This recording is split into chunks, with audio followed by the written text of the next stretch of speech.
내 집마련을 향한 부동산 길라잡이, 부동산 가이드 진행의 강추리입니다. 정부가 다주택자에 대한 양도소득세 중과를 4년 만에 재시행하기로 하면서 서울을 중심으로 부동산 시장의 매물 압박이 한층 커지고 있습니다.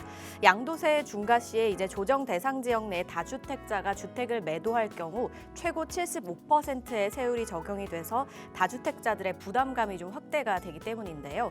양도세 중과의 부활, 과연 시장에는 다주택자들의 이 매물 출회가 더 늘어나게 될까요? 그럼 정부의 말대로 시장은 안정화를 찾을 수 있을지 오늘 이 시간 함께 하시면서 시장의 발빠른 흐름들 저희 부동산 가이드와 함께 챙겨보시기 바라겠습니다. 방송 보시다가 궁금하시거나 나에게 맞는 맞춤 전략 필요하시다면 저에게 전화 또는 문자 주시면 되겠는데요. 02-2638-3962번, 서울 전화 02-2638-3962번으로 전화 주시거나 또는 샵 3989번으로 궁금하신 내용 적어서 지금 바로 보내주시기 바랄게요. 자, 그럼 부동산 가이드 오늘도 힘차게 출발하시죠.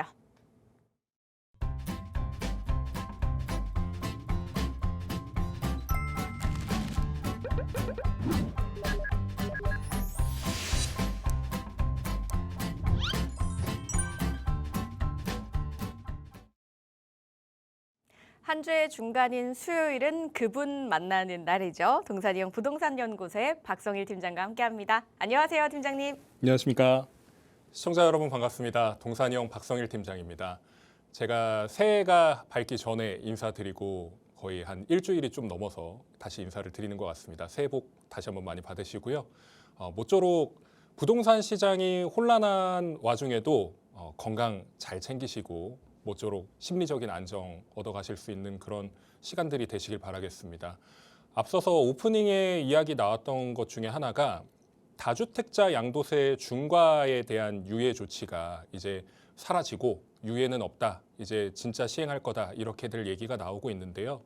5월 9일 이후에는 무조건 다주택자가 처분을 했을 때 양도세 중과 가중치를 받아가지고 최대 82.5%까지 납세를 해야 되는 그런 상황이 생기기 마련입니다. 그 대신에 이제 조정 대상 지역에 해당되는 지역만 그런 거니까 일반적인 뭐 다주택자라고 하면 예외 대상이 될 수도 있죠.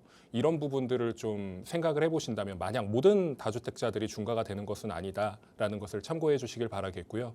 무엇보다 5월 9일 계약분까지만 인정이 된다고 하는 그런 시장 상황인데 만약에 내 물건이 판매가 되지 않아서 나중에 이제 처분해야 되는 그런 상황이 생긴다고 한다면 그때는 뭐 처분하시지 않고 그냥 끌고 가시려는 분들이 굉장히 많으신 것 같습니다. 결국엔 안 팔면 납세하지 않아도 되는 것이니까요. 이런 부분들을 생각해 보신다면 굳이 막 무리해서 처분해야 될 필요가 있겠느냐 이런 생각을 좀 가져보게 됩니다. 뭐 현실적으로는 다주택자분들 중에 빨리 처분을 해서 납세하지 않고 그냥 일반 과세로 처분을 해가지고 정리를 하면 좀 더 유리할 수 있겠다라고 생각하시는 분들이 파시는 경우도 있고, 그리고 또 자녀분들한테 지금 넘기시는 분들도 굉장히 많은 것 같습니다.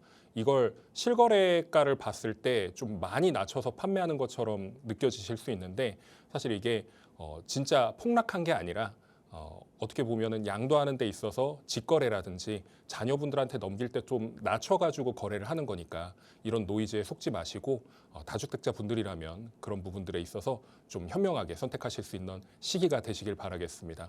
오늘 그것과 관련해서도 강의 준비했으니까 끝까지 시청을 부탁드리고요. 다시 한번 새해 복 많이 받으시기 바라겠습니다. 네, 무주택자인 실수요자 분들뿐만 아니라 다주택자 분들까지도 전략을 정말 잘 세워야 하는 그런 시기입니다. 이럴 때일수록 또 바짝 집중하셔서 좋은 결과 꼭 나으셨으면 좋겠고요. 그때 이제 또 저희 부동산 가이드가 꼭 보탬이 됐으면 좋겠습니다. 방송 보시다가 궁금하신 점은 언제든지 문의 연락 주시기 바라고요. 그리고 조금 이제 딥한 내용 같은 경우는 전문가와 상담받고 싶다 하시는 분들 계시잖아요. 이런 분들을 위한 자리 마련이 되어 있거든요. 어떤 자리인지 설명 들어볼게요. 동산이형에서 매주 목요일마다 세미나를 진행하고 있습니다. 말씀해 주신 것처럼 혼자 선택하기 어려운 부동산 시장에서는 전문가의 도움을 당연히 받아야 되겠죠. 그리고 내 인생이 한 번쯤은 확 바뀌는 시기가 있습니다. 뭐 30대부터 뭐 많게는 80대, 90대까지도 격변하는 시기가 오는데 이런 격변하는 시기에 조언을 얻지 않고 혼자서 해결하려는 케이스는 거의 한 10중 8구 실패하는 경우가 더 많다. 이렇게 말씀을 드릴 수가 있겠습니다. 저희가 세미나 이번 주제를 6억 이하 주택수 제외되는 재개발 투자처, 그리고 1억 원에서부터 4억 원대까지 똘똘한 재개발 투자처는 어딘지 그렇게 강의를 해드릴 계획입니다. 저희가 신년 맞이해서 좀 양질의 인사이트 얻어가실 수 있는 그런 세미나를 준비했으니까요. 당장 내일이지만 시간 되시는 분들은 꼭 참석하시고, 만약에 시간이 되지 않으시는 분들이라면 다음 주 목요일에도 세미나가 계획돼 있으니까 아래의 연락처로 꼭 연락 주셔서 예약하시기 바라겠습니다. 많은 관심 부탁드리겠습니다. 나만의 전략 필요하시다면 꼭 참석하셔서 다양한 이야기들 나눠보시고요. 그리고 지금 세미나 말고 다른 강의가 준비가 되어 있습니다. 바로 경매 강의인데요. 경매 이야기도 들려주시죠. 요즘 경매 시장이 더 많이 뜨거워졌다고 합니다. 주식 시장이 활활 불타오르다 보니까 거기서도 싸게 샀던 사람들이 비싸게 처분하고, 그리고 또 부동산을 싸게 살 수 있는 방법은 어떤 것이 있을까 찾아보니까 경매가 해답이 될 수 있다라고 생각하신 분들이 많이들 접근하시는 것 같습니다. 이번 주제를 좀 제목을 바꿔봤습니다. 경매 장인의 2026년 경매 트렌드, 이렇게 바꿔봤는데, 이분이 트렌드에 맞춰가지고 항상 전략을 짜주시는 분입니다. 그래서 박스경제TV 시청자 여러분들께는 항상 1회 무료 수강권을 드리고 있는데, 원래는 유료 강의입니다. 이런 분들의 인사이트를 얻어가고 네트워킹 형성되어 있는 것들을 활용한다면 여러분들도 경매로서 성공하실 수 있으리라 생각합니다. 새해 맞이 또 경매 장인의 경매 트렌드, 이런 것들을 좀 꼼꼼히 따져보시고 한번 강의 들어보신다면 도움 많이 되실 거라 생각합니다. 시청자 여러분들의 많은 관심과 성원을 부탁드리겠습니다. 아래에 있는 연락처로 꼭 연락 주십시오. 총 2가지 강의 준비되어 있습니다. 세미나와 경매 이야기인데요. 장소는 같지만 날짜와 시간이 다르니까요. 이 부분 꼭 참고를 하셔서 활용을 해보시기 바랄게요. 문의사항은 02-2638-3962번과 샵 3989번으로 문의 주신 후에 참석해 보시기 바랍니다. 저희는 잠시 후에 이제 여러분들 궁금증 하나씩 해결해 보도록 하고요. 그 전에 먼저 오늘 강의 한번 펼쳐보도록 하겠습니다. 정부가 계속해서 이제 다주택자들 그리고 부동산 시장을 향해서 압박 아닌 압박을 하고 있는 상황입니다. 하지만 그럼에도 불구하고 영향을 덜 받는 지역들이 좀 있다고 해요. 그렇다면 저희는 이 지역을 좀 눈여겨봐야 되지 않을까 싶은데요. 팀장님, 어떤가요?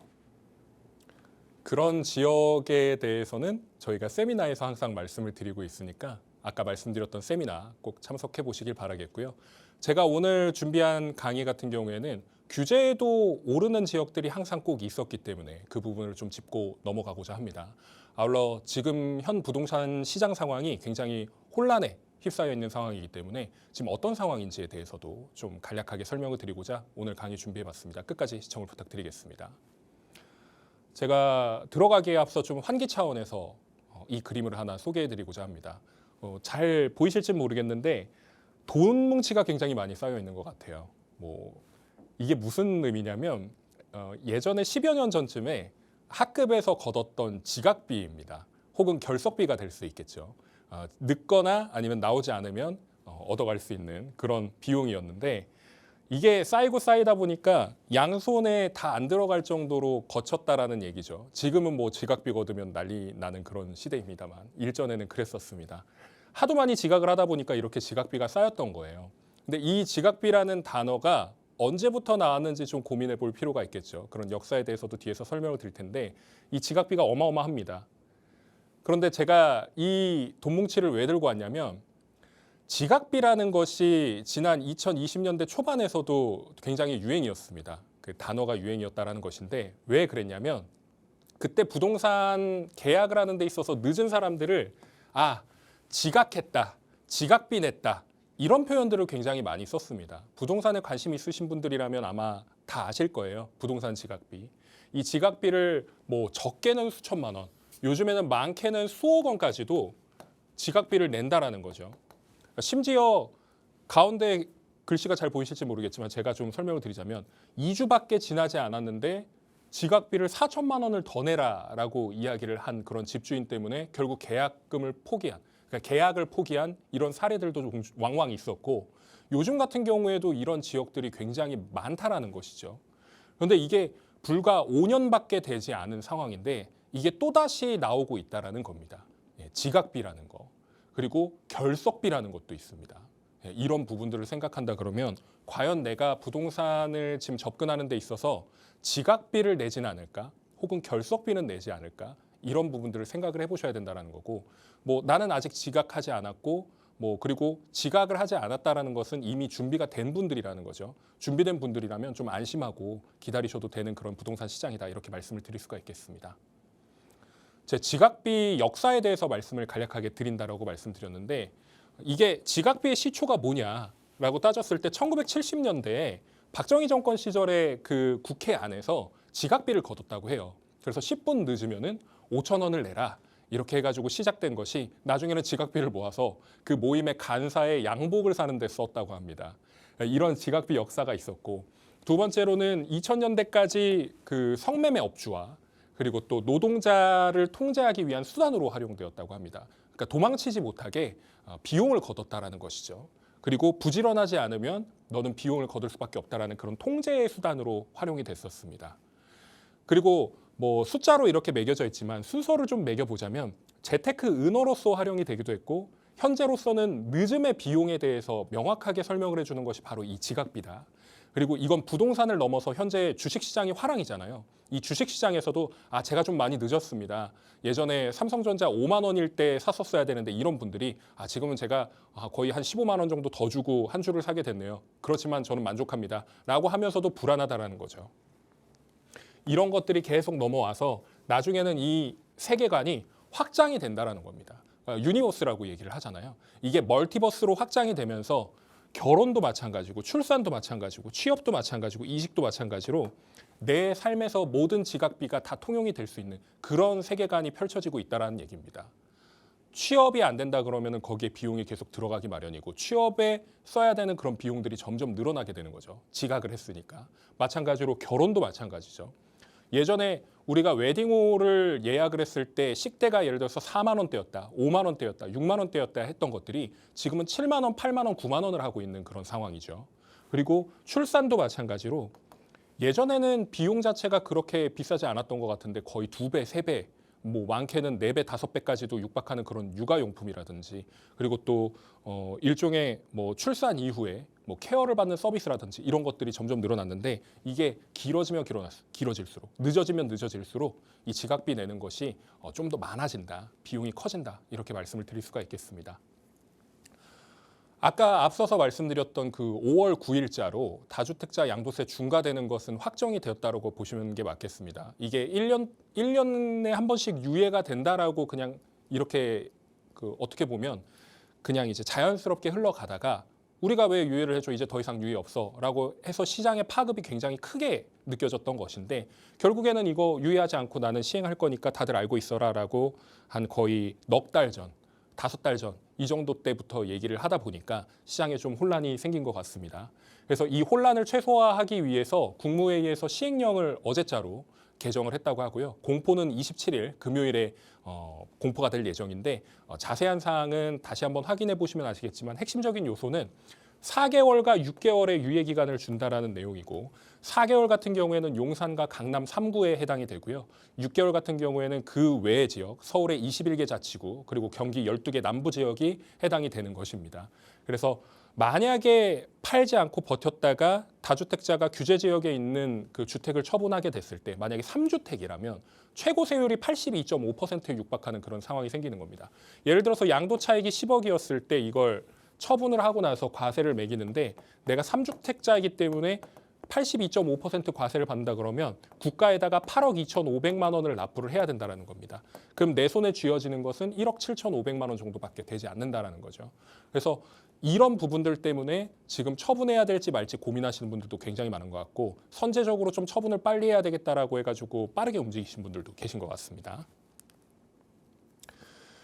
대통령이 직접 계속 경고를 하고 있는 상황이고, 국토부를 신뢰하지 못해서가 아니라 내가 나서야 되겠다라는 그런 생각을 가진 것 같습니다. 그래서 다주택자뿐만 아니라 초고가 주택을 보유한 1주택자 같은 경우에도 이런 것들은 자유지만 위험과 책임에선 자유로울 수 없고, 그리고 시장에 맞서지 말라는 얘기에는 정부에 맞서지 말라는 강력한 경고 메시지까지 내놓은 상황입니다. 이런 상황 속에서 우리가 정상과 비정상을 논하는 것에 있어서 과연 비정상의 정상화가 어떤 의미인지 좀 다시 한번 생각해 볼 필요가 있겠고요. 무엇보다 대통령의 의지가 강력하기 때문에 실무진들도 거기에 따라서 움직이고 있는 상황이라 말씀드릴 수 있겠습니다. 예상되는 추가 규제는 또 뭐가 있을까 좀 고민을 해보자면 메시지에서 좀 찾아보게 되었는데요. 일단 장기 보유 특별공제라고 하는 것은 고가 주택을 갖고 있는 사람들이 예를 들어서 처분을 한다거나 아니면 오래 갖고 있던 분들이 처분을 한다 그랬을 때 이 과세에 대한 부분을 최대한 경감시켜 줄 수 있는 그런 특혜였기도 했죠. 이런 특별공제율을 조정한다는 이야기가 나왔었고 실제로 최대 80%를 받을 수 있었던 이 공제율을 뭐 이것저것 조합을 해서 조정을 하겠다라는 얘기가 계속해서 나오고 있습니다. 그리고 보유세 인상 같은 경우에는 계속해서 얘기가 나오고 있죠. 특히나 뭐 재산세라든지 종부세라든지 이런 부분들을 계속해서 이야기를 하고 있는데 당장의 보유세 인상은 조금 어려울 수는 있습니다만 지방선거가 끝나고 나서 그 이후에 보유세에 대한 부분도 움직임이 있을 수 있다. 이렇게 말씀을 드릴 수 있겠고요. 무엇보다 주택임대사업자의 혜택을 축소한다라는 얘기가 있는데 일단 소급 적용은 될 수 없습니다. 소급 적용은 될 수 없다는 가정하에 그 이후에 주택임대 사업자를 내는 사람들이라든지 아니면은 곧 내려고 했던 사람들이 좀 문제가 발생할 수는 있겠죠. 그리고 제일 중요한 것은 정부에서 계속 주택임대 사업자를 내서 시장에다가 안정된 공급을 해달라라고 했던 메시지를 뒤집어 버리는 겁니다. 혜택을 축소하게 되면은 정부를 이제 더 이상 믿을 수 없는 그런 상황이 마련이 되는 것이고 무엇보다 더욱 강화된 대출 규제가 나올 것이다라는 내용은 지금 대출 규제를 아예 뭐 틀어막다시피 했다고 얘기는 하지만 아직도 빈틈은 있습니다. 이런 규제들이 더욱 강력하게 규제가 된다라 그러면 시장에서는 조금 더 압박을 받을 수 있는 그런 상황이 생긴다라는 것이죠. 이런 부분들이 예상되는 추가 규제다 이렇게 말씀을 드릴 수가 있겠습니다. 그런데 한편으로는 또 생각해 볼 수 있는 게 정부의 개입으로서 시장이 안정되었던 적이 있었는가를 한번 따져볼 필요는 있습니다. 뭐 비단 좀 오래 옛날로 넘어간다 보면은 뭐 노태우 정권이라든지 뭐 그 이후에 김영삼 정권이라든지 김대중 정권이라든지 그런 정부들에서는 신도시라는 그런 택지 개발을 통해서 안정화를 추구했었고 이게 먹혔던 시기가 있었습니다. 그때는 조금 안정화가 됐었죠. 정부의 개입을 통해서. 그런데 시장이 점점 커지고 주택 시장이 견고해지면서 하방 경직성이 뚜렷하게 나타나는 그런 시장들이 나타나면서 결국에는 부동산 시장에 개입을 하게 되면 오히려 부작용과 역효과가 발생하는 그런 상황들만 생겼었다라는 얘기죠. 지난 문재인 정부 때에도 역대 최고의 강도라는 이야기를 들으면서 거의 30번에 가까운 대책을 발표하였습니다만 결국에 결과적으로 따져보면 집값은 올랐습니다. 이런 상황 속에서 규제 폭탄을 계속해서 투하를 하고 있는데 그때 당시에는 이런 규제들을 많이 투하를 했었죠. 그런데 결국에는 결과적으로 실패했다라고 이야기를 말씀드릴 수 있겠는데 왜 실패했는가에 대한 해답을 다른 쪽에서 찾지 않고 규제를 한꺼번에 하지 않아서 그렇다라는 이야기까지도 계속해서 나오고 있다는 것이죠. 그래서 이런 부작용들이 결국에는 투기 수요를 차단하는 데 실패했고 도심 공급을 결국엔 해결하지 못했고 공급에 대한 문제요. 그리고 이런 상황들이 계속해서 이어지다 보니까 이제는 내 집을 사야 되겠다. 더 이상 전월세 살 수 없다라고 했던 분들이 패닉 바잉을 하게 되는 그런 상황까지도 나왔다는 겁니다.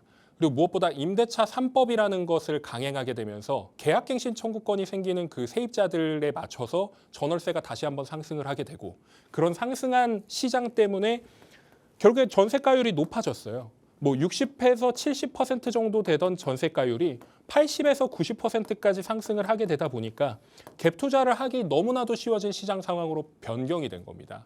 그렇기 때문에 가격이 올라가는 걸 막을 수가 없었던 것이었죠. 이런 부분들 때문에 그때는 실패를 했었다. 이렇게 말씀을 드리겠습니다. 지금의 상황은 그럼 어떨까? 이런 것들을 좀 생각을 해보자면 제가 지난 방송 때에도 한번 설명을 드렸었는데 요즘 같은 경우에는 젊은 세대가 굉장히 아파트를 사는데 그냥 마트에서 물건 사듯이 너무나도 손쉽게 사려고 하고 있습니다. 특히나 대출을 받는 것에 있어서 전혀 두려워하지 않는 그런 모습들을 보이고 있죠.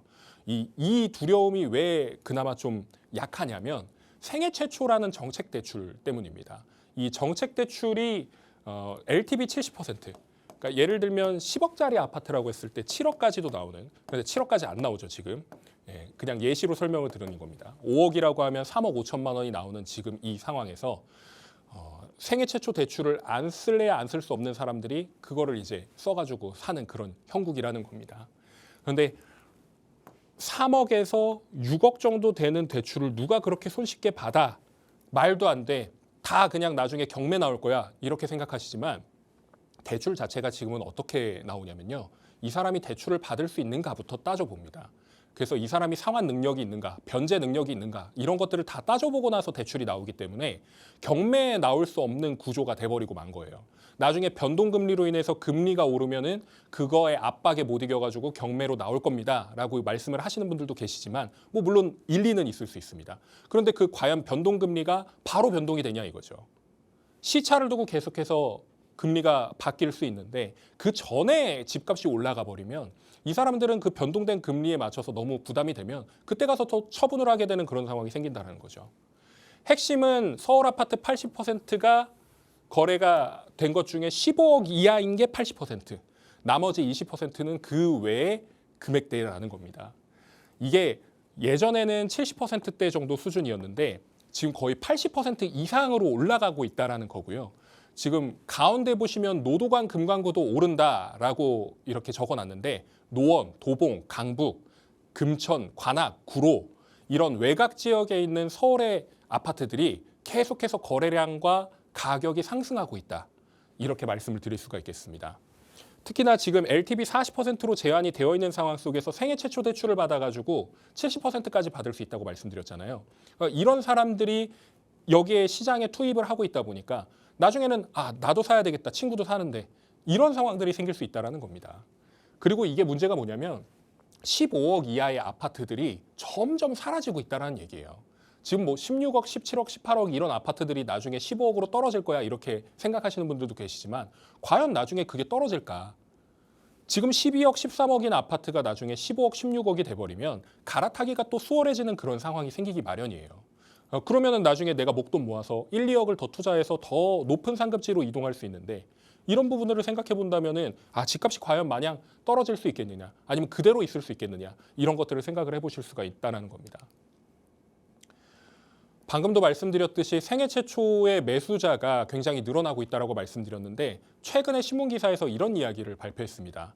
생애 최초 매수자 중에서 30대 비율이 가장 높아졌고 이게 거의 50%에 육박하고 있는 상황입니다. 나머지 기타 연령대가 50%를 차지하고 있는데 이 기타 연령대는 20대부터 90대까지 볼 수 있는 거죠. 뭐 100세 분도 뭐 물론 등기를 칠 수 있습니다만 30대를 제외하고 나머지 연령대가 50%고 30대만 50%라는 겁니다. 이 말인즉슨 사회초년생으로 분류되었던 30대뿐만 아니라 30대의 마지막 그 걸쳐 있는 30대 후반 그런 세대들까지 계속해서 이 주택을 사는데 열을 올리고 있다는 거예요. 심지어 샀던 지역들을 좀 살펴보면 비율 자체가 높았던 곳들이 어디냐. 뭐 동작, 영등포, 마포, 중구, 성동구, 성북구 이런 지역들이었는데 여기가 과연 싼 지역들이었냐라는 거죠. 집이 결코 싼 지역들이 아닙니다. 그런데도 여기를 매수를 했다라는 얘기예요. 이런 것들을 살펴봤을 때 과연 서울 부동산이 지금 비정상인가 정상인가 이런 거를 따져볼 필요가 아니라 과연 어디로 움직였는가. 사람들이 어디로 움직여서 어디를 샀는가 이런 것들을 체크를 해보셔야 된다는 얘기입니다. 3년 연속으로 계속 올랐죠. 3년 연속으로 꾸준하게 증가를 해서 30대 비중이 50%에 육박한 상황이고 이게 나중에 2026년에는 과연 몇 퍼센트가 올라갈까요? 제가 봤을 때는 50% 이상이 될 거라고 보고 있어요. 30대가 지금 깨어있는 사람들이 굉장히 많습니다. 그래서 내 집 마련을 빨리 하고 전월세 탈출하자라고 생각하시는 분들이 굉장히 많고 옆에 보시면 파란색으로 분류되어 있는 40대와 50대 같은 경우에는 예전에는 11%, 12% 정도의 비율을 가지고 있었으나 이게 점점 줄어들고 있습니다. 10%, 9%까지 하락했는데 이게 어떤 상황이냐면 실제 매수에 있어서도 오히려 40대, 50대가 불안정한 건 싫어. 그냥 나는 매수하지 않을래. 라고 점점 이제 위축이 돼가고 있는 상황이고 30대는 열정으로 매수를 하고 있는 것이다. 이렇게 볼 수 있습니다.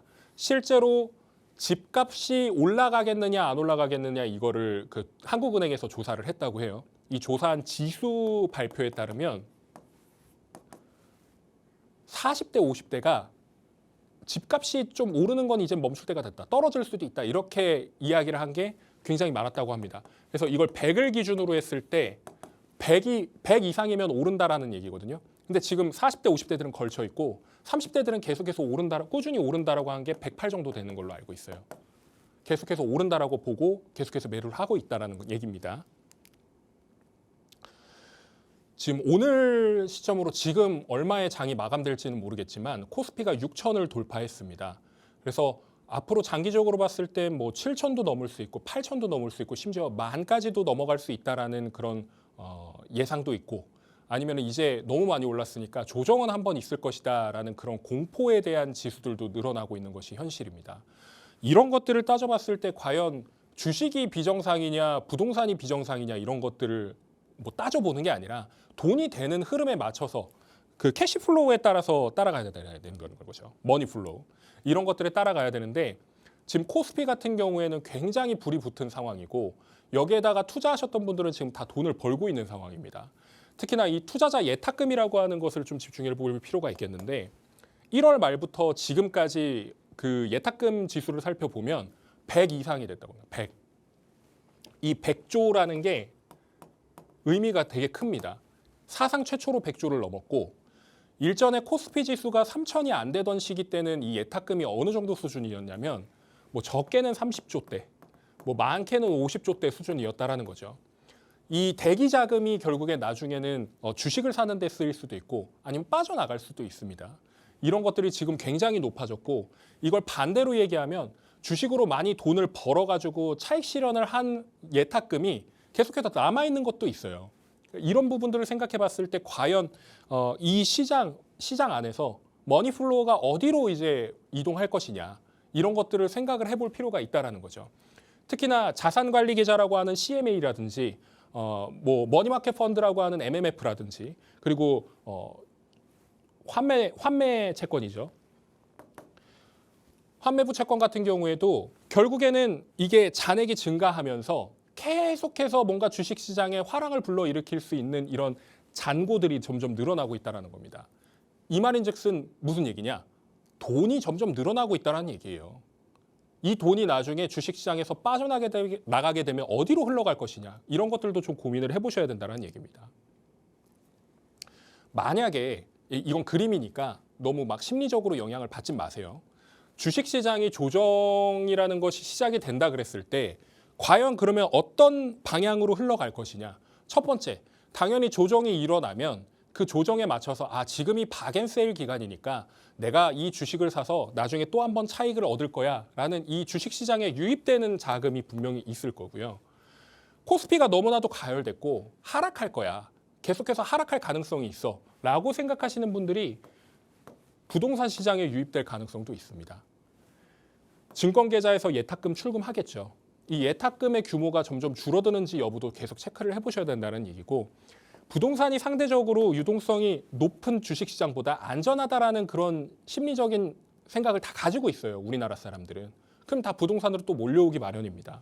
그럼 무주택자 같은 경우에는 내 집 마련을 하기 위해서 차익 실현한 내 예탁금들을 다 부동산으로 흘러들어와서 내 집 마련을 하실 테고 그게 아닌 유주택자들 같은 경우에는 내가 돈을 많이 벌었고 이 일부를 부동산에 어떻게 보면 포트폴리오를 재구성해야 되겠다라고 생각을 해서 옮겨갈 수도 있습니다. 그래서 재개발지라든지 아니면은 그 외 지역에 뭐 아파트를 매수한다든지 그런 것들을 고민해 볼 수가 있는 것이겠죠. 뭐 물론 정부 방침과 대책과 규제에 따라서 조금은 달라질 수는 있습니다. 제가 지난 방송 때 이걸 말씀을 드렸었는데 이걸 좀 집중해 보실 필요가 있습니다. 주식 팔아가지고 서울 집 산 사람들의 어떻게 보면 이 자금 이동에 대해서 말씀을 드리겠는데 요즘에는 집을 살 때 매수하는데 돈을 어디서 났냐 자금 출처 조사를 하게끔 되어 있죠. 이 자금 출처 조사를 했을 때 주식과 채권을 매각해가지고 집 사는데 보탰습니다. 라고 한 금액에 대해서 지금 그래프를 통해 가지고 설명을 드리고 있는 겁니다. 지난 2021년까지만 하더라도 2조 58억 원 규모였었고 22년도에는 굉장히 전방위적으로 폭락했던 시절이었습니다. 전체적으로 부동산 시장이 얼어붙었었죠. 그때 당시에는 주식과 채권으로 판 돈으로 집을 샀던 것이 5,765억. 그러니까 70%가 폭락했던 그런 상황이었는데 23년부터 계속해서 증가세가 보이고 있습니다. 이 말인즉슨 뭐냐? 2025년에 거의 4조에 육박하는 매수 자금이 주식과 채권으로부터 흘러 들어왔다라는 얘기예요. 그런데 2026년에는 우리 부동산 시장뿐만 아니라 지금 주식 시장이 굉장히 파죽지세로 치고 올라왔잖아요. 그러면 이 자금들이 어디로 흘러오겠냐라는 거죠. 제가 봤을 때 나중에 이 통계치가 2025년보다 더 높을 거라고 생각을 하고 있습니다. 지금 시장 상황은 주식을 팔아가지고 이쪽으로 오른 주식들을 팔고 부동산 시장으로 계속 들어오고 있는 상황이에요. 시청자 여러분들 중에서는 주변에 그런 사람들이 없으니까 무슨 말도 안 되는 소리 하고 있어 이렇게 생각하실 수 있겠지만 현장에서 일하는 사람들은 주식으로 돈 좀 재미 좀 봤습니다. 이제 부동산으로 갈아타려고요. 이렇게 생각하시고 들어오시는 분들이 많다라는 얘기예요. 국토부 자료이기 때문에 신뢰도가 굉장히 높은 자료입니다. 한강벨트 이야기 많이 하는데 우리나라에서 지금 서울의 한강이 어떻게 보면 젖줄이죠, 젖줄. 그런데 이 젖줄이 옛날 같은 경우에는 고도화된 산업화 시기 때는 그냥 물만 이제 제공을 해주던 그런 시절이었다면 지금은 이 한강이 누군가에게는 갤러리처럼 느껴질 수도 있고 누군가에게는 사진 액자처럼 보일 수 있는 그러니까 주거용 부동산을 가지고 있을 때 이 한강 주변에 있으면 내 눈앞에 보이는 거실 뷰가 한강이라는 거예요. GDP 3만 불이 넘어가면은 대부분 물의 문화가 탄생을 하고 레저 스포츠라든지 한강변 일대에서 산책을 하고 요양을 하고 심지어는 여기서 모임도 하고 아니면 여기서 만나가지고 이야기도 나누는 담소의 장소로도 쓰이고 이런 것들이 지금 여기서 벌어지고 있는데 강북뿐만 아니라 강남, 한강에 붙어 있는 곳들은 모조리 올랐습니다. 지금도 오르고 있죠. 그래서 지금 여기 나열되어 있는 마포와 용산, 성동, 광진뿐만 아니라 동작, 서초, 강남, 송파, 강동 여기에 빠져 있는 영등포라든지 강서라든지 뭐 그 외 양천이라든지 이런 지역들이 계속해서 오름 추세인 것은 이거는 거짓말할 수가 없습니다. 계속해서 올라가고 있는 게 사실이니까요.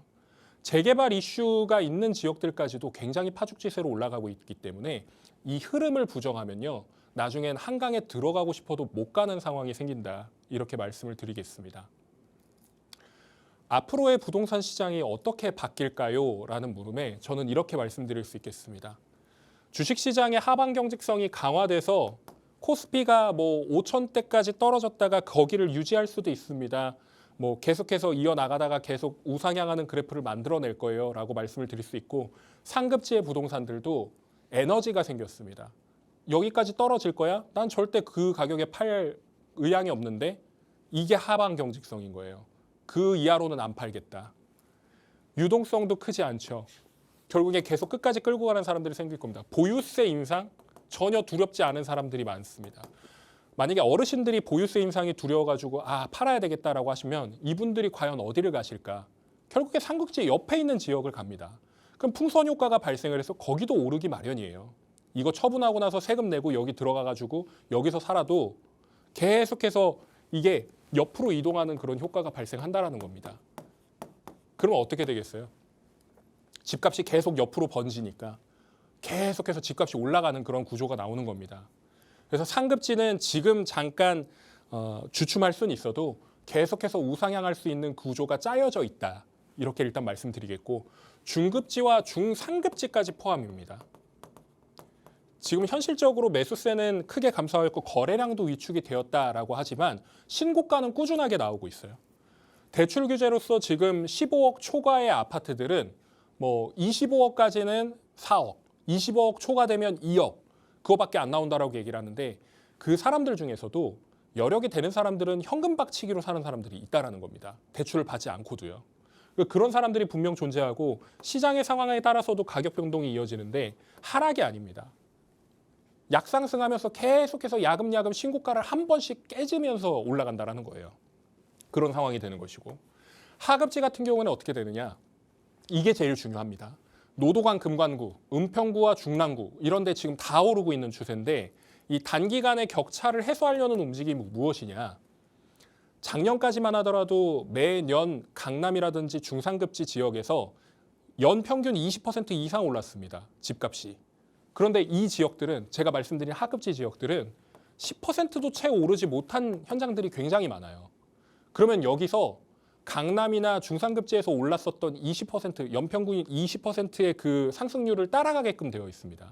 항상 모든 지역이 다 같이 오르진 않거든요. 이런 것들을 따져봤을 때 지금 10% 올랐던 곳들이 10% 이상 올라가야 되는 건 기정사실인 거고 여기서 플러스 20%를 더 더해야 이게 정상화된 가격이다 이렇게 볼 수 있는 겁니다. 가격 급등 예상 당연히 나올 수밖에 없는 것이고요. 점점 매물은 소진이 되는데 가격을 계속 올리고 있는 추세예요. 집주인들이. 매수자 우위 시장이라고 하는데 서로 좋아서 사는 것도 있지만 이게 뭔가 아쉬운데 하면서 호가를 조금씩 높이고 있다는 겁니다. 마지막 가격이 예를 들어서 10억이라고 하면 11억에 올라온 매물을 호가를 5천만 원 낮춰가지고 거래하면 이건 어떤 상황인가요? 10억이 신고가인데 11억에 호가를 맞춰놓고 10억 5천에 거래를 하면 신고가 갱신입니다. 10억에서 10억 5천만 원 올랐고 그 10억 5천만 원 오른 거에서 또 호가를 11억 5천, 11억 8천 이렇게 올린단 말이에요. 계속해서 가격이 오르는 구조. 이거를 이해하지 못하면 진짜 큰일 납니다. 굉장히 위험한 상황이 나올 수 있다는 거죠. 서울과 그 외 지역, 가까운 지역들을 지도로 가져와 봤습니다. 지금 오르는 지역들의 특징이 뭐냐면 그때 당시에 많이 오르지 못했던 그런 지역들입니다. 이런 지역들이 지금 다 올라가고 있는 상황인데 여기도 이제 오름폭이 좀 보일 거예요. 별내, 갈매, 다산 이런 지역들도 지금은 아직 오르고 있지 않지만 서울 외곽 지역에서 그 아파트를 못 산다면 교통이 좋은 경기도의 외곽 지역을 빠져나가게끔 되어 있습니다. 모든 사람들이 서울에 살고 싶어 하지는 않아요. 그리고 서울에 살고 싶어도 여력이 안 되니까 대체제라도 찾아야 되겠다 하고 이런 지역들을 나간다라는 겁니다. 이런 지역들을 나가게끔 되어 있어요. 여기다가 규제까지 한 스푼 더한다? 그러면 그때는 전국적인 불장이 시작됩니다. 그때 늦게라도 지각비 내고 타야지라고 생각하지 마시고 지금 아직 결정 못 하신 분들이라면 미리 사전에 선점을 하셔라 이렇게 말씀을 드리겠습니다. 그 외의 분들 같은 경우에는 내가 부동산으로서 성공을 하지 못할 것 같다.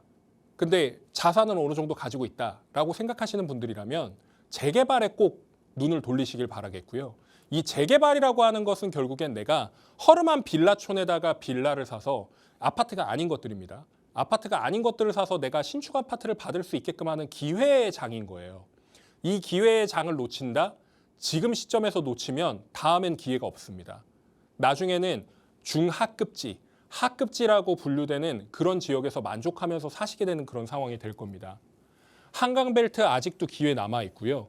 한강벨트에서 그나마 가까운 중상급지 지역, 중급지 지역 아직 기회 남아 있습니다.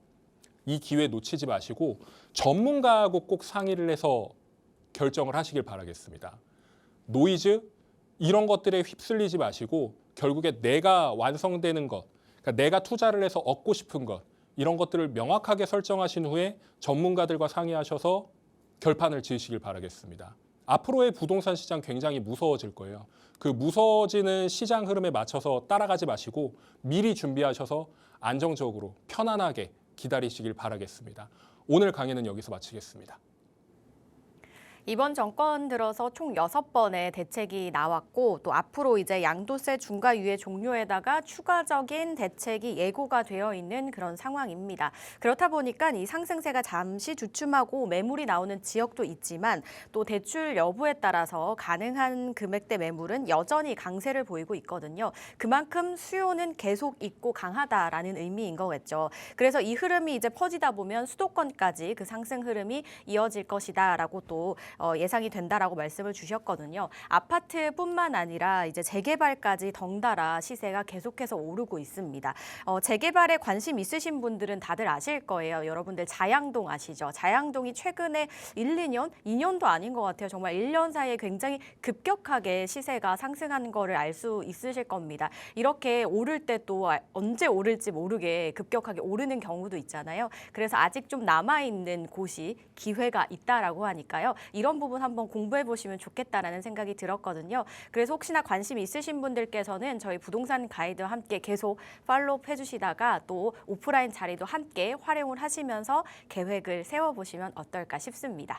지금 화면을 통해서 주제와 날짜, 시간, 장소 이렇게 나가고 있거든요. 날짜와 시간, 장소 꼭 메모해 두시길 바랄게요. 왜 메모를 해두시라 그러냐면 강의가 두 가지가 있거든요. 지금 세미나 외에도 경매 강의도 준비가 되어 있습니다. 장소는 같은데요. 날짜와 시간이 다르기 때문에 분간하셔서 나에게 맞는 강의로 골라서 꼭 들어보시기 바랄게요. 궁금하신 사항은요. 02-2638-3962번과 샵 3989번으로 문의 후에 참석해 보시기 바라겠습니다. 자, 그럼 저희는요. 빠르게 상담으로 넘어가 보도록 하겠습니다. 저희 강의하는 동안 많은 분들께서 문자 보내주셨는데요. 첫 번째 문자부터 열어볼게요. 1775님께서 보내주셨습니다. 안녕하세요, 팀장님. 자양동 재개발과 관련하여 팀장님께서 가장 잘 알고 계신 것 같아서 질문드립니다. 한강변 모아타운 B구역에 관심이 있는데요. 현재 예산은 6억 정도입니다. 투자가 가능한지, 투자할 때 어떤 부분을 눈여겨봐야 하는지, 향후 전망은 어떤지 궁금합니다. 라고 보내주셨습니다. 첫 번째 문자부터 자양동 또 문의를 주셨네요. 팀장님, 지금 6억 정도입니다. 이 6억 가지고 마음에 드는 지역 매수할 수 있을까요? 일단 자양동 같은 경우에는 지금 6억도 긴가민가한 수준까지 올라왔습니다. 그래서 투자금 자체가 지금 6억 이상 있어야 되는 그런 상황인 거고요. 6억으로 간당간당하다고 말씀드린 이유가 6억으로 살 수 있는 물건이 한정적이에요. 그리고 구역 자체도 뒤편으로 넘어가야 되는 그런 상황이 생기는데 뭐 물건이 하나 두 개쯤은 있을 겁니다. 그래서 B구역에 접근하신다라고 말씀을 하셨을 때 모아타운에 대해서 좀 아시는 건가? 아니면 자양동에 대해서 좀 공부를 하신 건가? 이런 생각을 좀 들긴 했습니다. 자양동을 잘 모르시는 분들도 계실 테니까 다시 한번 좀 설명을 드리자면 자양동이 동쪽, 북동부, 동부권 지역에서는 저평가되었던 곳이에요. 그러다 보니까 지금 이쪽 지역이 평지 지형에다가 굉장히 살기 좋은 지역임에도 불구하고 낙후되었고 교통이 좀 불편하다는 점에 있어서 거의 10년 가까이 지지부진했던 곳입니다. 재개발하는 것에 있어서. 근데 이쪽이 자양 이동 ABC 구역 한강변 모아타운으로 탈바꿈하는 것인데 이쪽을 지금 말씀을 해주셨잖아요. 여기가 속도가 제일 빠릅니다. 조합 설립인가 지금 준비하고 있어요. 관리계획 수립은 모두 마쳤고 조합 설립인가를 각각 각 구역에서 준비를 하고 있는 것인데 이게 모아타운 트렌드가 지금 어떻게 변형이 되고 있냐면요. 구역이 1, 2, 3, 4, 5 이런 식으로 다 있다 그러면 1, 2구역을 통합을 시킵니다. 3, 4구역을 통합을 시켜요. 시공사 선정하고 난 뒤에 통합을 시킨 다음에 합쳐서 덩어리를 크게 짓는 겁니다. 그래서 200세대, 300세대 정도 규모밖에 안 되는 곳들이라면 뭐 많게는 600세대, 700세대까지도 넓힐 수 있는 그런 상황이 생기는 건데 일단 결론만 먼저 말씀드리면 자양 이동의 한강변 모아타운 A, B, C 중에서 어디를 들어가도 성공하는 겁니다. 여기가 제가 반포, 잠실, 제2의 반포입니다. 제2의 잠실입니다. 제2의 한남 성수입니다. 라고 계속해서 거론을 하는 이유가 서울에서 여기만큼 면적과 세대수가 나오는 재개발지가 없어요. 그리고 여기 안에서도 B구역이 굉장히 화랑인데 왜 그러냐면 회사 이름을 거론할지 모르겠어요. 일단 브랜드 자체가 레미안 그리고 뭐 포스코의 OTL 이런 애들 들어오겠고 뭐 서밋 이런 애들 하이엔드 브랜드가 들어온다라는 거죠. 이 하이엔드 브랜드가 들어온다라는 건 가치 평가를 다른 내륙 지역과는 달리 하겠다라는 얘기입니다. 그럼 나중에 아파트가 지어졌을 때 과연 이곳의 가치 평가는 얼마만큼 받을 수 있겠느냐 이런 계산도 당연히 필요한 것이거든요. B구역 같은 경우에는 가장 속도가 빠르고 나중에 완성됐을 때 얼마일 것이냐 현 시점 기준에서 평당 1억은 나온다라는 겁니다. 그럼 34평을 내가 분양받는다 그랬을 때 34억이 나온다라는 얘기거든요. 근데 내가 예를 들어서 6억이라는 투자금을 넣어서 내가 분담금을 10억을 낸다고 치면 총 투자 금액은 16억 정도가 되는 것이거든요. 근데 내가 34평을 받아서 34억이라는 아파트를 받았다라고 하면 안전마진 자체만 그냥 단순하게 계산해도 18억이라는 금액이 나와요. 그런데 되게 재밌는 건 어떤 거냐면 이 투자금은 그대로 있다고 치더라도 분담금 자체가 오르겠죠. 분담금은 계속해서 올라갈 겁니다. 기정사실입니다. 왜냐하면 공사비가 계속해서 인상이 되기 때문에 계속해서 꾸준하게 올라갈 수밖에 없어요. 그리고 분양가, 조합원 분양으로 내가 분양을 받지만 이 조합원 분양가도 일반 분양가의 요즘 트렌드가 한 80% 수준 정도까지밖에 안 됩니다. 그럼 20억에 일반 분양을 한다 그러면 내가 16억에 받을 수 있다라는 계산이 나오는데 이게 나중에 공사비가 계속 올라가니까 어쩔 수 없이 일반 분양분뿐만 아니라 조합원 분양분의 분양가까지도 올릴 수밖에 없단 말이에요. 그렇게 된다 그랬을 때 얘도 올라갈 수밖에 없습니다. 분담금이 10억이었는데 죄송합니다. 저희 15억 내셔야 될 것 같아요. 그럼 5억이 오른 거예요. 그러면 총 투자 금액이 21억이 되는 건데 얘가 34억이면 그래도 안전마진이 괜찮아, 나쁘지 않아, 13억 정도 있어. 이게 아니라 이 가격도 올라가는 거죠. 34억이라는 매매가가 가만히 있지 않습니다. 공사비가 계속해서 올라가고 내가 분담금이 커진다라 그러면 그곳의 가치 평가가 얼마만큼 이루어지느냐에 따라서 매매가도 올라간다라는 거예요. 단순히 얘가 얼마입니다. 60억에서 70억 갈 겁니다. 80억 갈 겁니다. 이 근거가 괜히 있는 게 아니고요. 앞으로 어떻게 변모할 건데 한남은 100억을 간다 그러고 압구정 150억 간다고 200억 간다 그러고 성수가 100억이라면 얘네가 이만큼 가는 이유는 다 있는 겁니다. 나중에 신축 얼죽신 얼어 죽어도 신축이다라고 얘기를 하잖아요. 여기에 신축 단지들이 거의 한 7천 세대 이렇게 규모로 붙어 있으면 여기는 그냥 난리 나는 곳입니다. 지금 여기가 불이 붙어가지고 계속 작년만 하더라도 3억대에 투자할 수 있었어요. 그러면 시청자님 같은 경우에는 6억 가지고 계신다고 하는데 그러면 3억대 투자하고 나머지 한 또 2, 3억 정도는 가지고 있거나 아니면 이걸 또 다른 거에 쓰실 수 있었습니다. 근데 이거 지각비예요, 지금. 지각비가 3억인 거예요. 그런데 문제는 내가 결석할 거냐, 지각할 거냐의 차이인 거죠. 결석하시면 여기 나중에 결석비로 10억 이상 내야 됩니다. 최소. 그때는 투자금이 10억대로 올라가요. 이 상황을 생각을 하지 않으시면 나중에는 기회조차 부여받지 못하시니까 그런 것들을 전체적으로 고려하시길 바라겠고요. 좀 더 확대해서 지금 B구역 같은 경우에는 조합 설립 인가 여기 들어갔는데 만약에 물건이 없을 수 있습니다. 6억대 투자 금액이. 그럼 이쪽도 6억대가 있고 이쪽도 6억대가 있습니다.